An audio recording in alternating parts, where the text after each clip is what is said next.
The story of the Roanoke colony is one of the great mysteries of American history.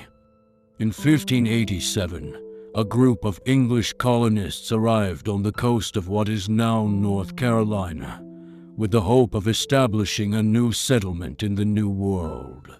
The group was led by John White, who had previously served as governor of an earlier English colony in the region.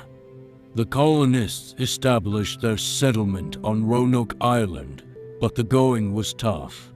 They faced hostile Native American tribes, harsh weather, and food shortages.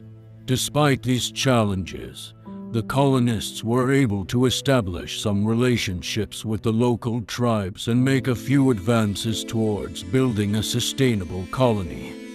However, in 1588, John White had to return to England to procure more supplies for the colony.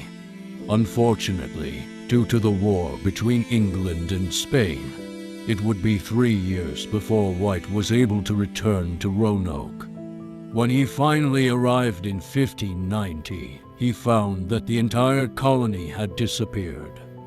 There was no sign of struggle or violence, and the houses and fortifications had been dismantled. The only clue to the fate of the colonists was the word Croatoan, carved into a post, and the letters Crow, carved into a nearby tree.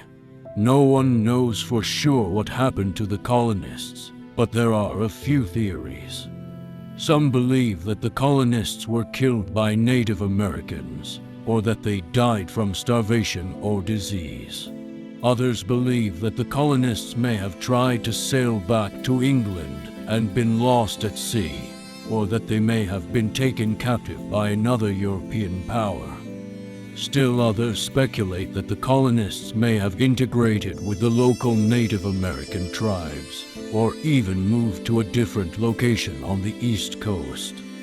To this day, the fate of the lost colony of Roanoke remains a mystery, and historians continue to study the clues and evidence in an effort to unravel the story of what happened to those early English settlers.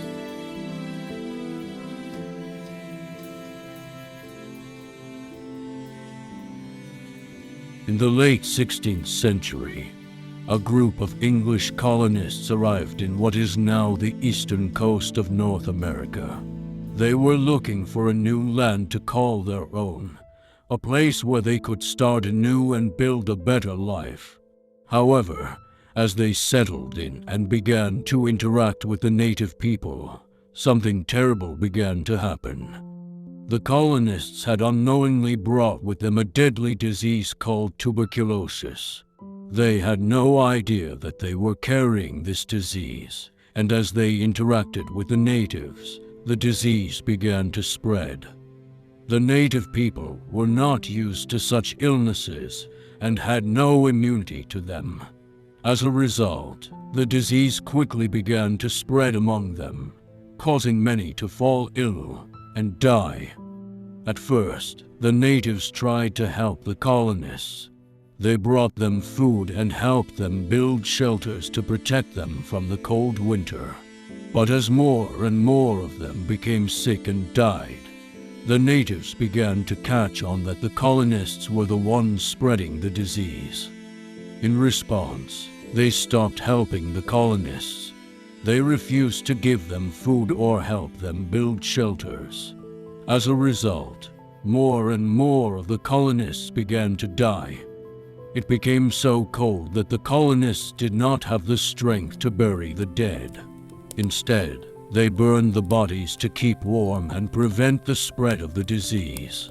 One by one, the colonists died, until only one person was left alive, a man named Thomas. Thomas could feel the disease infecting him, and he knew that he needed to get help if he wanted to survive. He decided to make his way to what he thought was the nearby island of Croatoan in the hope of finding food or medicine. Before he left, he carved the word Croatoan into a nearby tree to let anyone who came looking for him know where he had gone. But as he was carving the word into a second tree, he collapsed and died, only able to finish the letters CRO. Days turned into weeks, and weeks turned into months. The colony was abandoned, and John White and his men returned to find out what had happened to the colonists. The only clue they could find was the word Croton carved into the tree.